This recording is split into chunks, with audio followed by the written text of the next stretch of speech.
Addiction to social media is there. In fact, addiction to social media, addiction to betting, these are becoming prominent causes of mental illness, I must say.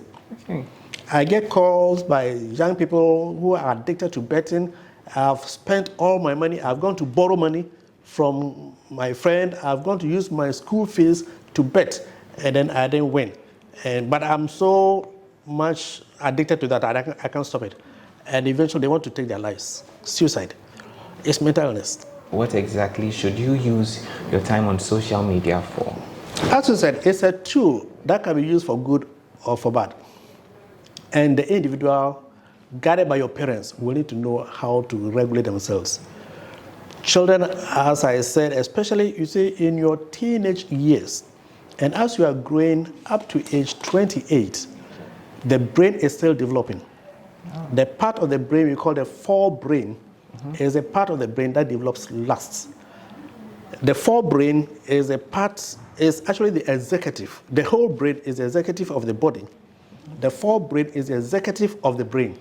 Okay. That is where you do a lot of your thinking, you do a lot of your reasoning, you do a lot of your forecasting. We call that prognosticating, looking into the future to see what you want to do, your ambition, your aspirations. That is where they're all seated. Now, that is also the part that develops last. And of course, your judgment, as you make your judgment. Now, as the brain is developing, these areas or these issues of addiction, substances, drugs, betting and whatnot, which become an addiction to your brain, it interferes with the development of the brain. So it prevents you from being able to judge properly because your judgment process is not mature. It prevents you from being able to think properly. It prevents you from being able to be motivated that I want to do this, so I plan towards that. All that is impaired. So the youth, up to age 28 in particular, should avoid these things. And as for the substances which are not good at all, avoid them. Mm-hmm. But social media, a tool for good and evil, but know how to regulate yourself so you don't get addicted. Once you want to regulate and you can't regulate, you're already addicted. Mm-hmm. Mm-hmm. And the addiction has problems. But you ask, how much time should one? It will be difficult to say, spend up to 1 hour or more than that. But you should be able to balance it against your other things, your house chores that you need to do, your studies you need to do, your church service that you need to do,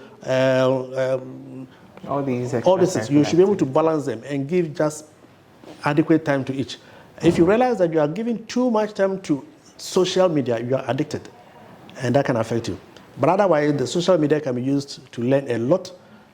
Now the whole net is a library, big library, so you can use it for good. But if you don't use it and you just use it for movies and pornos and all those things, then you are harming yourself.